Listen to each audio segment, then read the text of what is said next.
even this word productivity, I feel like in the collective consciousness, maybe it's just my sense, but it's kind of more like a pushy word, like, oh, you need to be productive, you need to be effective. But if you're actually just inspired, right? If you're literally channeling your soul when you do something, you don't even need to motivate yourself. Hey guys, welcome to our SoulFam Podcast, where I interview space holders from all over the world. I'm your host, my name is Karolina, and I'm the Manifestation Mentor. Today on the show, we have Gerbrand Geldenhuys, the Transformational Health Coach. Hello, G. I would like you to correct me because surely I didn't explain your name correctly. I didn't say it. So can you tell us what's your name really like? Yeah, that's no problem. Like, I'm from South Africa and we have a different way of saying our words. So my name is Gerbrand Geldenhuys, if you want to say it correctly. Perfect. So Thanks a lot. I really awesome, no appreciate problem. that. I really appreciate that. And I really like your name and surname because it's super unique. I've never really heard this name or surname for this sake. And it's really, really cool. So amazing. So I would love Thanks. to jump straight in to the question because I know that you're very big on being optimal in terms of performance, and that you distinguish between the body, the mind, and the spirit. And so I would be curious to know, what's your way to reach this optimal performance for all these aspects of yourself, for the body, for the mind, and for the spirit? Okay, so basically with the optimal performance, I'd start by saying that you will never kind of reach your optimum. It's only your optimum for that time, but it's truly limitless. So what I mean when I talk about optimal performance is like you strive for your optimal for that day, that you can achieve body, mind, and spirit, but it's always limitless and you can always improve on that. So the optimum performance would kind of be for the level you are at. And as you like level up in these things, you level up your optimal performance for you, because we're all individual beings. We all have our own different levels. So there's not one optimal performance that you have to be or you're not perfect. Like, there's no perfection in this. And my approach really came from a multidimensional approach, incorporating the spirit, the mind, and the body, as every dimension has its own thing that influences different dimensions, and you probably know that. And so, like, starting in your health in your body, because this is the vessel that we are on earth. So optimal performance would be things like, what I like doing is incorporating waking up, maybe doing a cold shower that wakes you up already in the morning, and then getting out in sunlight to reset your circadian rhythms. So it's basically touching on the world of biohacking. I don't really like the world of biohacking because it's natural, the most natural state to be in. And so optimal performance is really in your body, is really connecting to your natural roots and what feels around you. So like learning how to improve every day through maybe sauna or being in the ocean of the negative ions that gets into your body. So that's kind of learning personal development ways into optimizing your life for that day.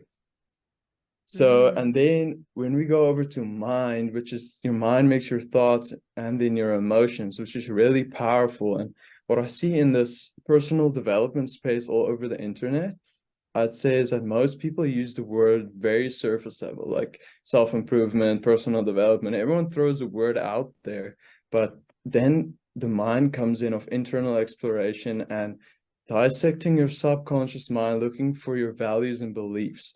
Because if you can rewrite your values and your beliefs to being better for you, doing good for you, you can raise that level of optimal performance.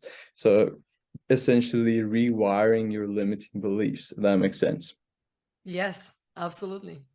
Yeah, so like you can do the most you want on your body level, but if you have that limiting beliefs that you won't be that great, or that something's not going to work for you, or you're not capable of doing this, then you have to do the internal exploration as well, which is not talked a lot in the personal development space.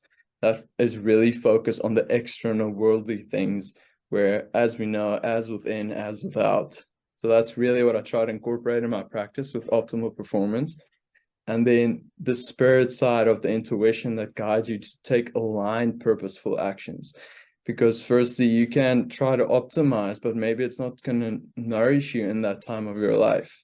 So you can rewrite your limiting beliefs, or you can do all these things to optimize your physical sphere, but without the alignment of your intuition, of your true self and who you are as a person, that becomes discipline and it's hard to maintain after a while. And I'd rather take a aligned, purposeful approach to optimizing these dimensions influencing each other. I loved everything that you shared. And I agree with everything because I feel like all these three levels also are influencing each other. So the best, I think, example of it is fasting. If you fast, so it's kind of like you're working on a physical level, but actually it influences all the levels. Because when I did a 3 weeks fast twice in my life, and I remember especially the first time, it was so powerful to just cleanse all the toxins. But with all the toxins, I felt like I'm also cleaning my mental body and my emotional body, because I felt like a lot of just beliefs got just dropped naturally, a lot of emotions got released, and a lot of toxins, of course, through some pimples or whatever on my body. And I also felt super connected to my spirit in this state, because I feel like the less kind of food you eat, the more out there you're connected. So I feel like it's all interconnected on all the levels. But in order to be optimal in the wholeness of you need to really care about every layer of yourself, not only one layer.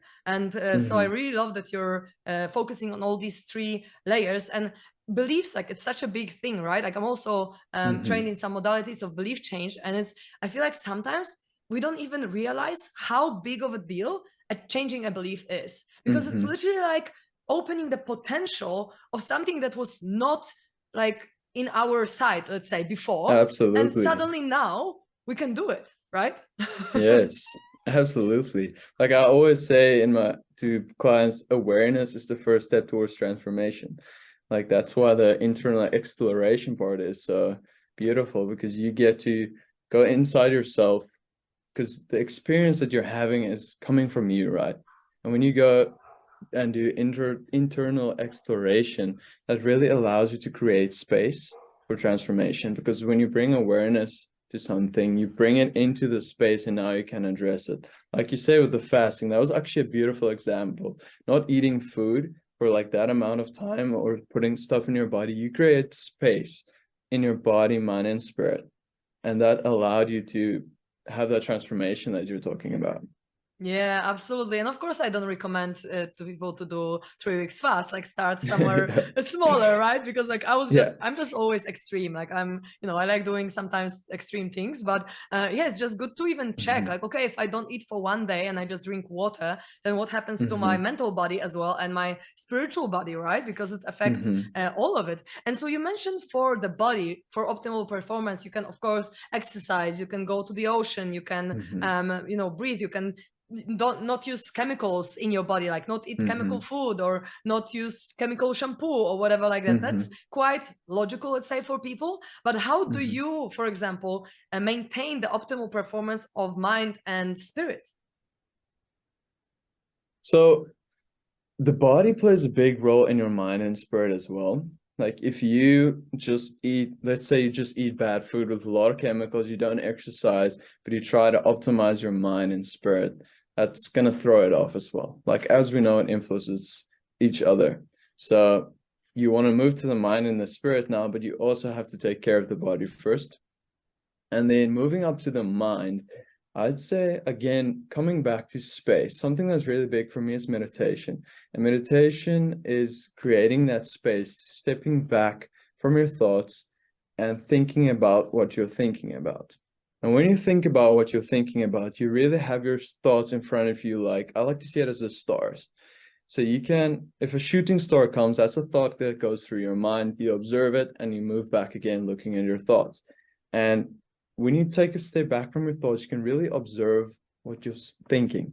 And your thinking can show you something about your limiting beliefs or good beliefs, but it shows your internal world, your thinking. And for optimal performance, I'd say meditation is really big for me, because that step back from your thoughts allows you to really decide what's nurturing for you, what's good for you, and what's not working for you. And sometimes we fall into a pattern in that thoughts. And it's important for me to go into that meditation every morning, step back from my thoughts, see how am I entering this day? Is this going to nurture me, or did I wake up with a bad thought? Maybe because of a bad dream. And then, does that make sense? Mm-hmm. Absolutely. And perfect. And then going on to spirits, in my spirit, nature is a big thing for me. It's massive because I'm a surfer, so I like to paddle out in the ocean, just sometimes, even if there's no waves, sit out there, like see your hands in the water, see the sun or the sunset or the clouds. Yeah, that's becoming present in the moment and seeing everything, but that connects you. In that moment, it connects you with everything. Or another big thing for me that people that might be a body optimal performance is barefoot, but I see that as spirit as well. Because when I'm walking barefoot, I can feel all the sensations under your feet, and you just feel so connected to everything around you. And obviously also watching at the stars at night. Like stars really, it feels like when you watch the stars, it expands your mind and it allows your spirit to be in that moment. Like everything's always fine when you're looking at the stars. Like nature really brings that peace to me and connects to everything and shows that nature is operating in such an abundant way and everything is taken care of, and we are part of that nature. And that, like surfing or walking barefoot, looking at the stars, stuff like that connects you with that abundance. So that's the optimal for every phase dimension, I'd say. Amazing. Thanks a lot for sharing that. And I resonate with absolutely everything that you said. And I would add to it that I feel for the spirit, it's also going with your passion, because I feel like spirit is our authentic truth. Our heart is connected to our spirit as well. So if we are doing things in alignment with our heart and with what we are truly passionate about, what we truly want to bring into the world, then we are kind of expanding ourself and our higher self as well, because our higher self is the one, the spirit or the soul or whatever you want to call it, the divine within us is the one that is creative. It's a creator power, right? So if we are really in alignment, because sometimes if we only are stuck in these mental programs that you were talking about, limiting beliefs and automatic responses, then we can't really see what the essence wants to bring out through us. But if we really tap into our heart and the space that you said, like to make space in your mental body to really see your thoughts, but then also to get to this awareness of being one with everything, like being a part of everything, every single atom in the universe, or like the same energy. We're all the same energy. So once we bring this awareness and we connect to our heart, which is kind of like a gateway to connect to our spirit, I feel like that's also very nourishing for the soul. And so that brings me to the next question, because I love talking about like raising your vibration, and I'm curious to know, probably there are some of these ways that you already mentioned, but is there anything more that you're doing to raise your vibration on a daily basis? Do you have any routine or anything that you really like to incorporate in your daily practice? Okay. Well, firstly, it's beautiful what you said there about how you see it and your passion and your purpose, like really doing, like you say, setting your soul on fire. So that feels the furnace in every dimension. Like if your soul's on fire, every dimension is gonna feel like there's like something deeper there. So I love what you said there. And then yeah, like optimizing in your mind, body, and spirit really comes to raising your vibration. In those things help you to raise your vibration. And for me, something personally, I'd say is meditation, and dropping into a meditation, but not just any meditation, really focusing on gratitude. Gratitude is a massive thing for me to raise my vibration, because sometimes I feel like we have such a view of the future, like what we want to achieve, where we're going, like we have these big dreams and passions, and that's okay and that's fine. But dropping into meditation and really being honestly grateful for just being alive, for the things that you have in your life, the opportunities that has come over your path, that really brings you back to a place of healthy humility. And I feels like that raises your vibration in a sense that will carry out throughout your day. So I'd love to do this in the morning, gratitude. And always another thing that I've never heard someone talk about would be to be so grateful for where you are at right now. So kind of honoring where you are in this moment in your journey. Like everything that happened for you over this path where you are. So you've had this past, you have this future before you, but sometimes we forget that we are in that position where what we prayed for or that we manifested like a year ago or 2 years ago. And when you realize that like is an extra boost to your vibration of like, look what I've done with this vibration. I'm like, I can just cultivate it more. So I'd say gratitude and honoring where you are right now is my biggest two Wow. things. I love it. I love gratitude. And I feel like love and gratitude combined are really such a powerful vibration to feel. And they are, I feel, the most transformative, really. I mean, you can play with energies as well. You can like inhale the white light or the violet flame through your crown chakra. And that's also going to help. And, you know, inhaling Mother Earth. But really, what we as humans can create rather than just like taking in something from the external, I feel like love and gratitude are the most powerful and the most healing vibrations available to us to feel. So I love what you said. And also, like, I just remember like last time, as you said, like, be grateful for what you have right now. I feel like some people don't have this perspective yet, and I want to share it because I just want to share that it's possible to have it when you're like triggered by someone, right? When someone is like really pissing you off, or you're really sad by someone. Like recently I started realizing that in the moment that I'm triggered, I'm like instantly grateful that these people trigger me, because I can actually heal, and thanks to them I can heal. So even if I'm like super hurt and I'm just crying my eyes out and I feel so bad and I feel so unworthy or powerless or whatever I feel, in the same moment there is a part of me that is already grateful for the experience of healing that is happening, and already grateful to these people for making it happen in a way, right? Because without them I wouldn't be able to reach the depth of the feeling that is required for me to let these emotions out. So I just wanted to share this because I feel like people forget that everything, even shitty, that happens in our life is something that happens for us, that like helps us heal, helps us reach the depth of our subconscious mind that we had no idea that was there before someone triggers us, right? Yes, that's beautiful. Like I actually thought about this week, so it's great that it comes up now, that the fact that I always say emotions are messages, and like you say, when someone triggers something in you, that's a message coming to you that there's something you haven't dealt with or something you've not been aware of. And that's a great perspective to bring to people, that when you feel that triggers, like you say, to be grateful for it, because it opens a plane of transformation. Like I said, awareness is the first step towards transformation. And when you get triggered, it brings you awareness to that there's something that you have to deal with. And that opens door to exploration, like you said. Yeah, and I absolutely love that, because it's the first time, like maybe a few weeks ago, that I felt it simultaneously, you know? I've done the inner work for so long that now, like, it's instant, this perspective, like, oh my God, thank you for triggering me. It's instant. Whereas before, I was just like, oh, this piece of shit triggered me. I mean, I wasn't like that. I wasn't that extreme, but you know what I mean? I was just like, I was upset that someone triggers me, whereas this is just adding the fuel to the fire. And now I'm like, oh my God, thank you so much for being this being to agree to come on this earth to trigger the shit out of me. So now I can heal. So it's just a different perspective that I have. But yeah, of course, I'm kidding with this piece of shit. I've never literally called anyone a piece of shit. Yeah. It's just a funny thing to say. Kind of anyway. just kind of telling them, like, thank you for showing me myself, basically. Yes, Like, exactly.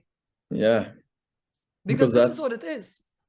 Yeah, that's exactly what it is. Like, that's still part of you. It's not a different part of you. It's still part of you. And like you say, thank you for being this piece of shit. But actually what you're saying is, thank you for showing me myself, you know?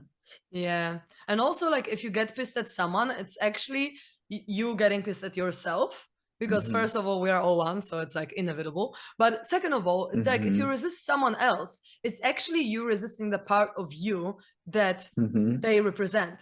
So if you're ever upset at anyone, that means that you don't accept the part of you that is exactly like them in this case. So it's always an internal game, as you mentioned before, right? Internal is like expressed in our external. So yeah, it's just beautiful to talk about it. I love talking about these things. All right, but I have another question actually. I would love to talk about productivity and motivation, because I know that you're very optimal, so you have a lot of motivation to do the things that you're doing, but not everyone is actually productive. Like I feel like I even sometimes have moments where I just like postpone things, or I just procrastinate on, you know, doing tasks or whatever. So how do you get yourself motivated and productive? Or what would you say to a person who's like, oh my God, I was meant to do it already 2 weeks ago, but I just can't get myself to do it right now? So what would your advice be? Okay, so first I'd like to touch on, you said procrastination. And like in our society, procrastination has been put in a really bad light. And I don't know if you know Hindsight. He also does podcasts, Heinz. But yeah, I heard something from him where he told me that procrastination could be your spirit postponing something for you so you can cultivate and grow into that area. Maybe you're not ready for that.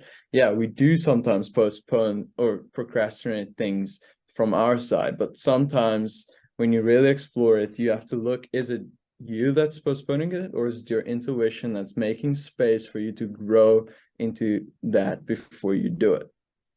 And so that comes back to aligned actions. And then touching on motivation. Motivation is a very big word when you use it, because everyone just uses motivation in their own sense, and that's fine. But like it could become surface level. Like some people say you just have to have motivation sometimes, or just discipline and stuff like that. But what I feel with motivation is if you feel good in your body, mind, and spirit, like if you take care of these things, like we talked about the optimal performance, if you take care, if you feel good because you eat healthy and you do these practices, you explore your inner world, you get to know yourself, the things we talked about, if you feel good, like motivation for life comes easier. I'd say like it's a curiosity that develops for life. Like realizing that this life is finite and developing yourself in that sense brings a curiosity to motivation that just comes naturally. Like having motivation for, and you don't know why you're doing it, what's your why behind it, that's really gets not toxic motivation, but hard motivation. It really gets hard to sometimes feel you want to do something when you don't have a deeper sense behind it.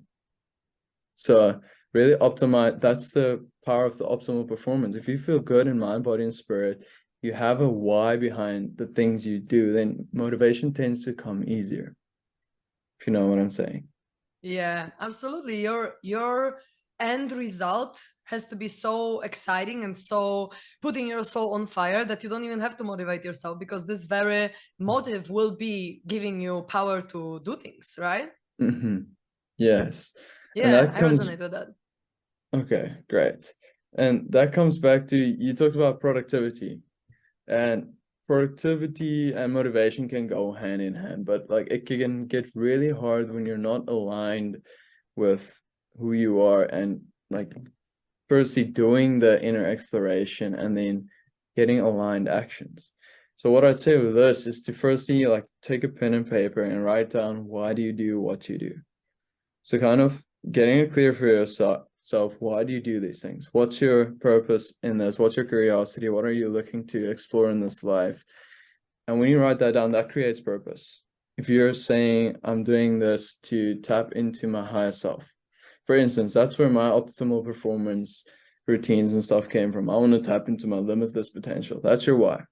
And then you get into that, and that's going to bring you motivation, because every day when you don't feel like doing it, you're like, but I want to tap into my limitless potential. And that brings back like, okay, I'm going to do it because this is why I want to do it.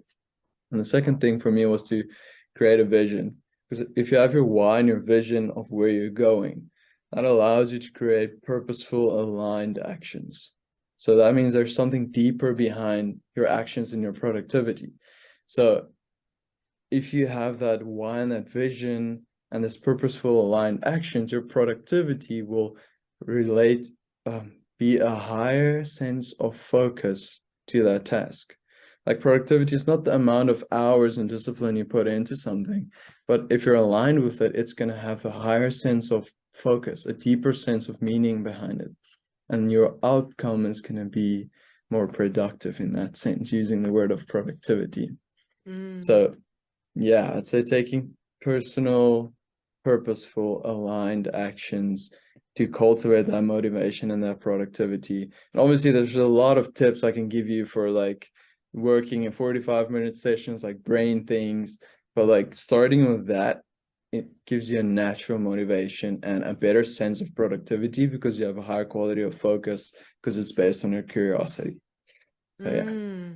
Yeah, I love that. And I feel like for me, what you're talking about often is linked to inspiration, because I feel like this is inspired action. It's not something you need to push to be productive, because even this word productivity, I feel like in the collective consciousness, maybe it's just my sense, but it's kind of more like a pushy word, like, oh, you need to be productive, you need to be effective. But if you're actually just inspired, right? If you're literally channeling your soul when you do something, you don't even need to motivate yourself or to be productive, because you're naturally going to be productive, because you're going to love what you're doing, because it comes from the truth of who you are, as I said before, right? When you're really like going with this passion. And I agree that with this procrastination thing you said, that it could be like your spirit postponing something, or it could be your fears stopping you from doing something, right? So you need to actually do internal work to discover, okay, is it me and my fears blocking it? Like, what's the worst case scenario that can happen if I actually do it? Like, you know, what's the fear behind it? And once you get through the fears,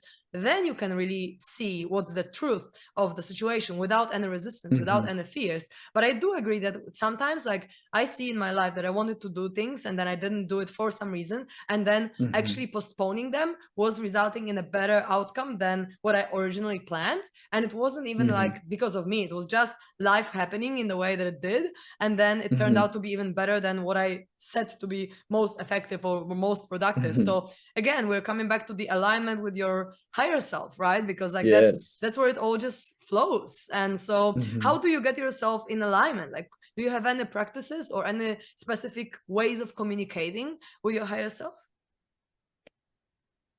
That's a interesting question that you're asking. And the first thing that comes to mind, I'd say flow state. Like, flow state has been a word that came into the online space for a while now. And like a lot of people use the word flow state, but not everyone emphasizes the meaning of flow state. And flow means when the doer and the being comes together. So basically your essence of your existence, your being, and the task that you're doing, if that becomes one, if there's no gap between who you are and what you're doing. So entering a flow state, a perfect example for me is surfing, for instance. So paddling out, if you get into the waves, if you're not present in that moment, the waves are gonna like tumble you and it's gonna keep you down. You're not gonna get your surfing right, because with a wave, when you get up, you've got a split second, especially big waves, to get up and get onto the wave. Where if you're in a flow state, when you've entered, when your being and your doer has become one, and you're really there to experience it for what it is. That's why I like the analogy of the surfing. It just, when you get on that board, you enter such a flow that is incredible. So I'd say coming in alignment with that is your flow state, because when you enter that flow state and when your being and the doer becomes one, you really experience an innate sense of joy, and that joy can guide you.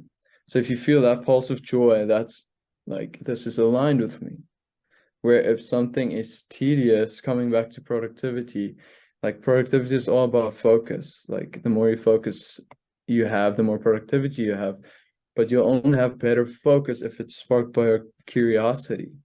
So it comes back to the flow state, where if you enter that flow state and your curiosity is spiked, you don't feel like you have to be productive, because the quality of your focus is so high, you're getting so much done, because you're aligned again, because you feel that spark of joy. So I'd say getting into the flow state and accessing your joy to guide you. Oh, I love that you mentioned flow state, because literally today I was speaking to my friend Andrea, who's a flow state coach, actually. Oh, She's wow. inducing like flow state in people, because she's been studying about like neurology and how it all happens in our brain to enter this state. So I love this topic because we've been discussing it for months with her in Costa Rica. And I also love your analogy to surfers, because actually when I spend more time with surfers, I had a lot of friends, ticos that are surfing. I learned a lot from surfers, and I would love to touch upon it because I feel like surfers bring so many lessons to people just generally. And I would love to share what I got from it. So first of all, like, as you said, being one with everything, because like you literally can't be, I mean, I was surfing only like 7 times in my life, so I'm not a surfer, right? I just tried it, but I know what you're talking about. At least I was out there. And so like, first of all, you really need to be present, like extremely present in the moment, because as you said, otherwise it's gonna just shake, whatever you're doing. And you need to be very balanced. You need to be very centered. You need to be very patient as well, because like when you're there and you're just like waiting for the wave, and you might need to like, let some people pass because like you only have so many waves, to catch, and you need to like really be patient. And also you need to let go quite easily, because like you can't just plan your day when you're a surfer, because like, okay, the wave is going to be there, the wave is not going to be there, and you're really in tune with the nature. And I feel like this is so just big, people don't really realize how much we can learn from this kind of state of mind, and how much we can shift if we go there, at least try it out, and try to surf. Because I remember when I was like triggered on my birthday last year, I was actually super triggered, and my bestie took me surfing. Literally within minutes, I just forgot about all my traumas. I was just like, oh my God, like I'm here in the water and there's a wave and I need to catch it. And I'm just so present. I'm so excited. I feel like a kid, and I was just like, oh my God, within minutes, I was back to my center, And so I just really want to like inspire people to, I don't know, to meet some surfers or to talk to them, or to just feel into the perspective of this specific, like, I don't know, person, because a surfer needs to really be like natural, really in flow. Of course, it has some disadvantages, because like setting up a meeting with surfers is like impossible, right? Because the wave was too good, and then I just like I had to keep surfing. Actually, I want to share this funny story. Once I was in Costa Rica, and then my friend's air conditioner broke, and then someone from Costa Rica, which is pura vida mentality, which is just like easy life, like take it easy. They actually like they had to have their AC repaired at 8 a.m. in the morning, and at 7 p.m.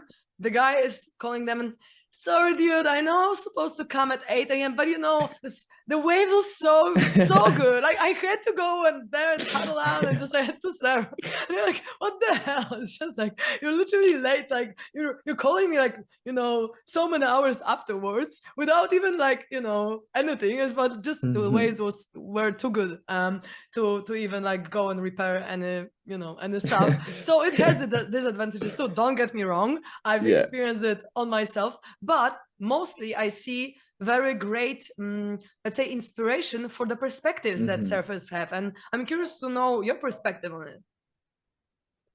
Yeah, surfing has taught me a lot in essence. Like firstly, like we said, becoming one with nature, being like, surfing really makes you humble if you start surfing bigger waves, because it all comes down for me to surrendering. Surfing is about surrendering, because if you're in the ocean and you want to surf this wave and you put so much force, and if you try to control it too much, you're not going to surf.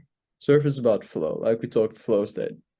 That's what surfing taught me. Like if you get on a wave, maybe, okay, you get up onto the wave, you're already surfing, but you really want to manipulate the wave to do what you want to do, you're going to fall off and it's going to tumble you.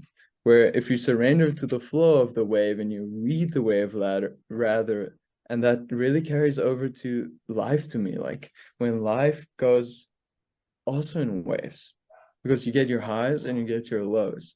And yeah, we've heard about the surfing analogy of surf the waves of life, but what does it really mean? Like I really explored that this week. Like for surfing, if you get onto your board, you have to go down in order to get to the top to do a turn. You have to go to the bottom to get that momentum, to get that turn in, to let it push you, to get the drive from your fins to push you up to the peak of the wave. So you really have to go down to get up. And when you get up, you go down again. So that's the flows of life, and really surrendering to that. Because if you're going to try and surf only at the top of the wave or only at the bottom of the wave and not adapting to the flow of the wave, it's going to tumble you. And that comes to surrendering to the flow of life or surrendering to the wave. And that's what it's taught me, to surrender to the wave, to read the wave, and to respect it to guide you. Like, if in the sense of life, riding the highs, but also riding the lows and allowing things to happen for you. And you have to remember, you have to make that bottom turn to get the momentum to go up. So a bottom turn doesn't have to be rock bottom in sense, but maybe it's a step back to take that 2 steps forward and do that awesome aerial maneuver in the air. So yeah, surrendering to the flow of life or surrendering to the wave. That's what surfing taught me. Amazing. I love this analogy that you just said, because I feel like this is what happens with emotions. If you go down and you're like really feeling this emotion, the negative emotion, I mean, when someone triggers you, then if you feel it to the fullest, then the only way vibrationally where you can go is up. So when you go to the bottom, like very, very dark space, when you're feeling already something negative, if you can fully feel it, like to the very bottom of it, this is the way how you're actually going to raise your vibration. Again, coming back to the raising of vibration, right? Because then from the bottom, you have no way other than up vibrationally. Yeah. So I absolutely love this analogy, and I love these lessons from surfing. I feel like I want to come back to Costa Rica and learn even more, observe even more surfers, because it's really cool, and it really is a different perspective on life, you know? Like, I don't know, I feel like surfing just teaches a lot, in the same way as, I don't know, being in the jungle for some days would be teaching you something. And being in the ocean is also teaching you something, I feel. So I absolutely recommend to anyone who hasn't tried surfing yet to try it out at least once. For fun. Yeah, it's beautiful. And I mean, like I said, you feel so connected with everything. It brings you to surrender to the wave. You learn to surrender. It teaches you humility, but most of all, it brings you into the flow state. And that's why, like you said, people get these realizations like in the forest or when surfing and stuff. But I think it comes down to coming into the flow state, and then again, you open space for wisdom and knowledge and intuition to enter. Because our mind usually masters that space. The mind can become a really bad master, but when you enter that flow state, you kind of open space because you shut off your mind for a moment, or at least your thinking mind, and that opens space for other insights and wisdom, internal wisdom, to come in and guide you and give you these realizations. So it's entering that flow state, surrendering to the flow state, and making space for something new. Yeah.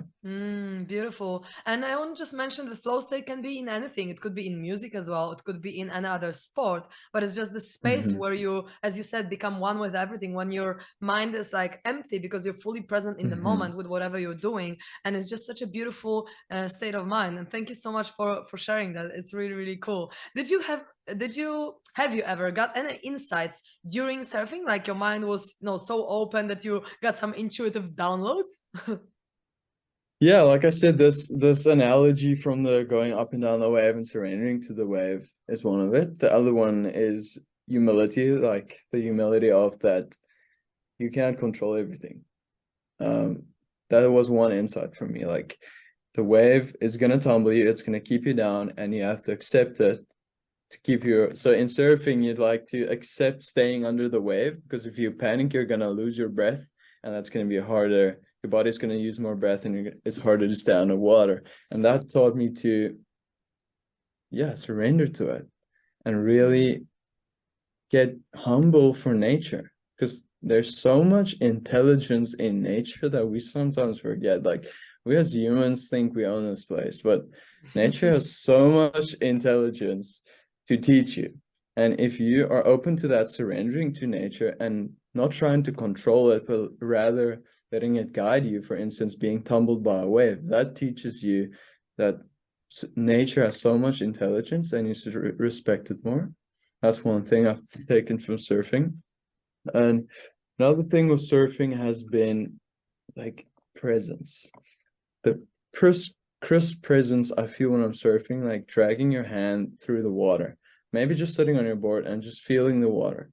Like for me, moments like that really brings me into the present moment and reminds me, yeah, you can go in your day and remind yourself, getting the present moment, I have to be present, but like sitting in the ocean on your board and playing just with the water and seeing the light refract from the water just really crisps that image in your mind, like makes it so crisp.